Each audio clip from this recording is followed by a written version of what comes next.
I have to admit, on my initial journey through the boards of Mario Party 7, I stopped extremely early after playing only one board.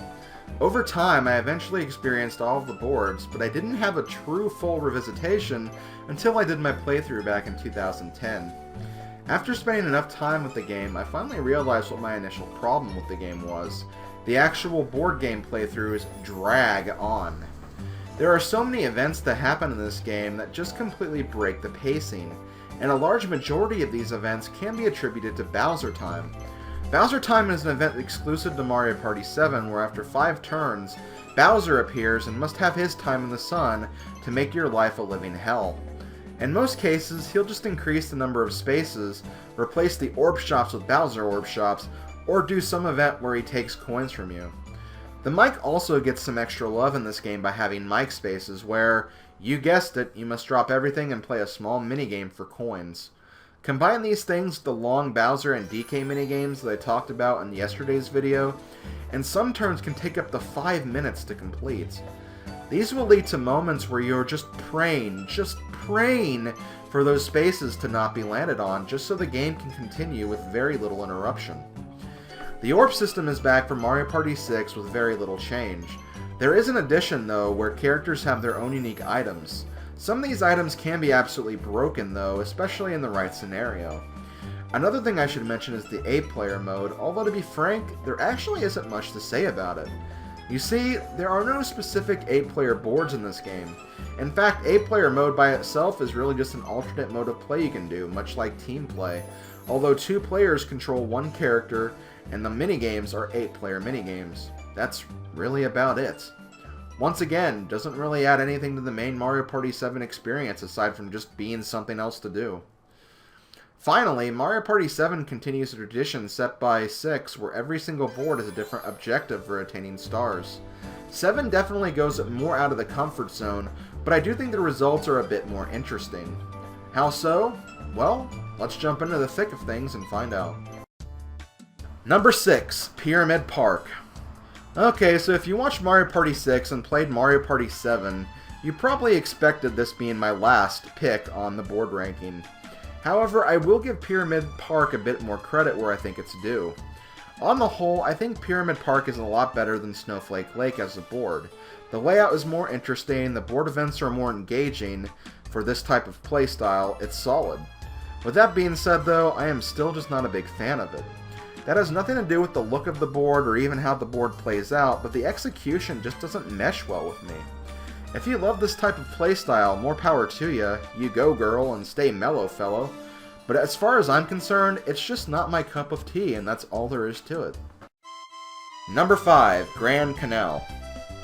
Remember that board I mentioned where I said I played one board and didn't play any more of the game for a few months afterwards?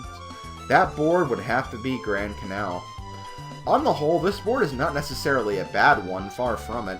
From first impressions, it seems like a standard Mario Party board, and sure enough, it does feature the classic playstyle that we all know and love. I'm not sure what it is with this board though, but whenever I play it, the games just seem to take frickin' forever. And a large part of that has to do with Bowser Time. One of the Bowser Time events is that he destroys the bridges that connects to the different parts of the board, and replaces it with his own bridge that only contains Bowser spaces. The problem is that you use these bridges a lot, which means you generally have a good chance of landing on these spaces. And because the bridges are 2 or 3 spaces long, you even have a better chance to land on them, and then land on them again on the following turn. This opens the doors for a lot of Bowser minigames, and with these events lasting 5 turns, with the possibility of event coming back on the future turn, the time will definitely add up. There is also a blooper guessing game where you have a chance to win a star, but at the cost of possibly losing a star instead.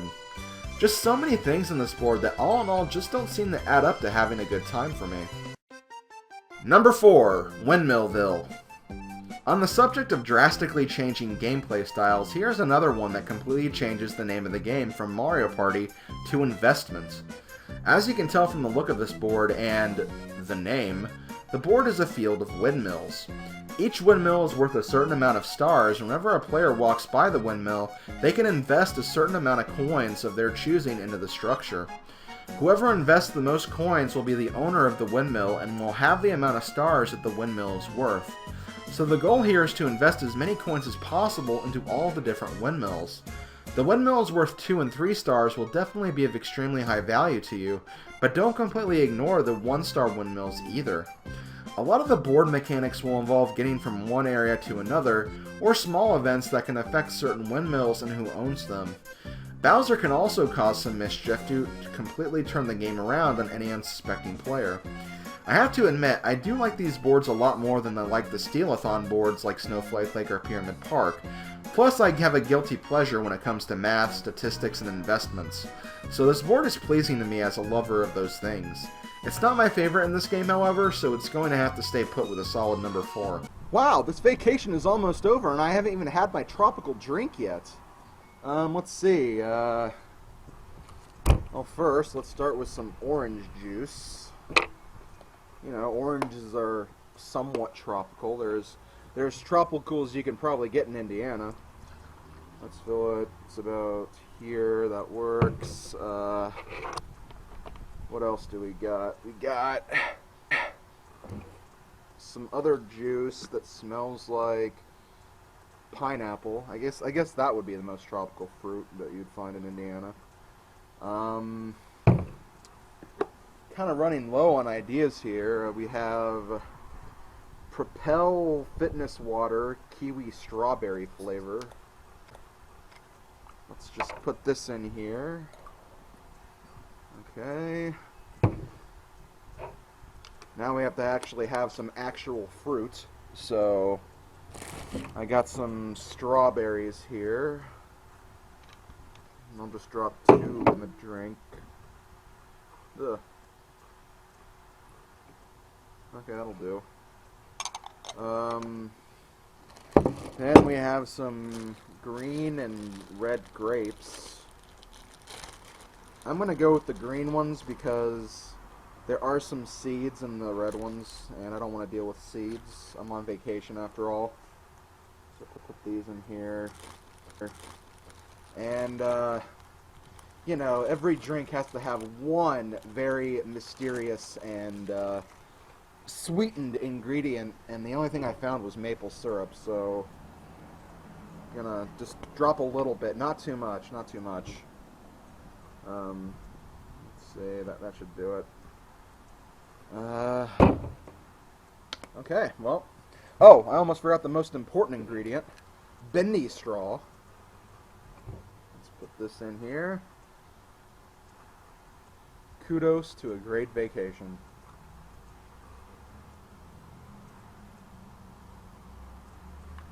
I'm going to be straight with you guys, it doesn't taste that good, but we made a tropical drink. Cheers. Number 3, Pagoda Peak. I'll say this right now, I had a really hard time choosing the top 3, specifically when it came to picking 2nd and 3rd place respectively, because I find both of these boards in these 2 positions to be worthy contenders and candidates for even the crown of this board ranking. Pagoda Peak is like a perfect combination of both Castaway Bay and Fair Square in Mario Party 6.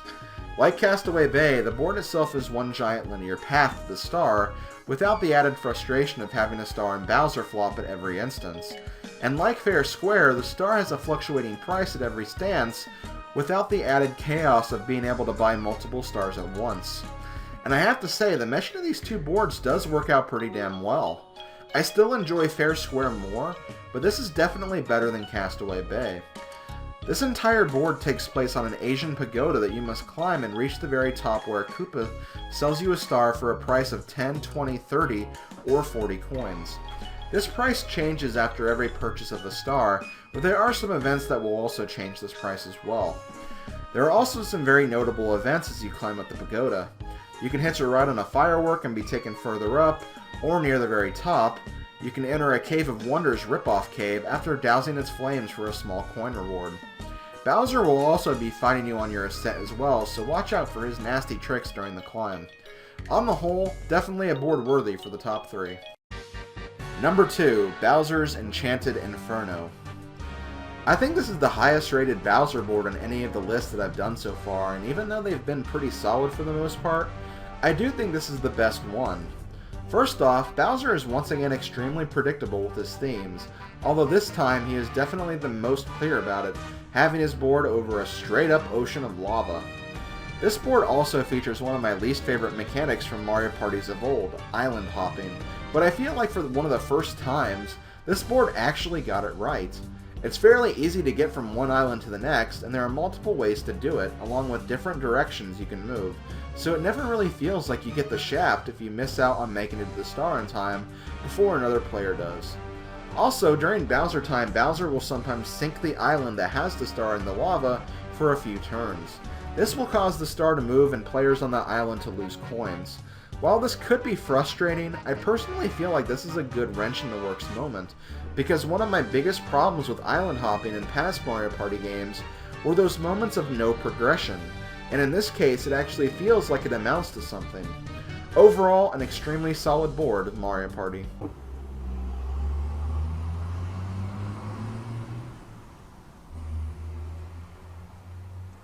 You know, on second thought, it's actually not that bad. Number 1, Neon Heights. With all the praise I gave Bowser's Enchanted Inferno, the number 1 board of this game really needed to bring forth an A+ game, and I feel like Neon Heights does an excellent job of just that. In this board, the most direct way of obtaining stars is by means of treasure chests. Every star cycle, 3 chests appear across the board, and inside each of the chests is either a star, 20 coins, or a bob-omb. Thankfully, the bob-omb doesn't subtract anything except the 10 coins you paid, which is miles better than what some of the other boards did. Looking at you, Castaway Bay. These chests are so random that you always need to be thinking and under the impression that some of the chests could end up being fakes. So in a way, sometimes it might be better to go in a different direction than your opposition on the off chance that you could end up being lucky. This is not the only way to get stars though, as some of the board events will have mini-games that could hand out stars if you achieve perfection.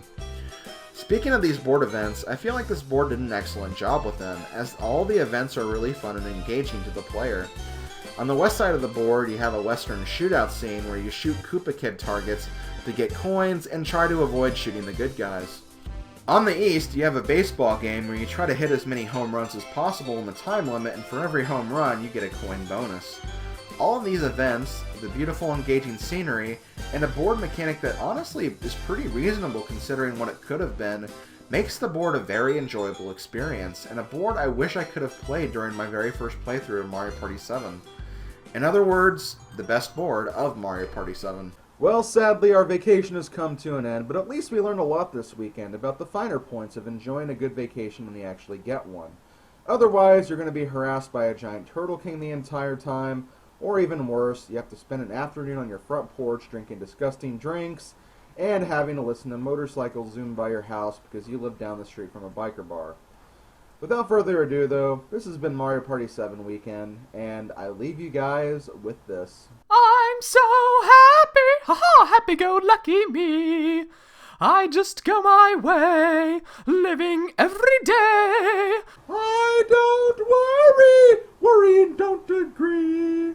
Things that bother you never bother me. Things that bother you never bother me. I'm so happy and fine. Ha-ha! Living in the sunlight, loving in the moonlight, having a wonderful time. Haven't got a lot, I don't need a lot, coffee's only a dime. Living in the sunlight, loving in the moonlight, having a wonderful time. Well guys, that's it for Mario Party 7, and thus ends the GameCube era of Mario Party. Perhaps the longest of the eras, in terms of the number of games anyway. Next up, we are moving on to the Wii and Mario Party 8. Going to say it right now, there might be a week delay for this list depending on how the preparation for Pokemon Gold is coming along, but there won't be a lot of waiting from here on out because we are almost done with this series. Thanks for watching, guys. I'll see you guys next time. Later, folks.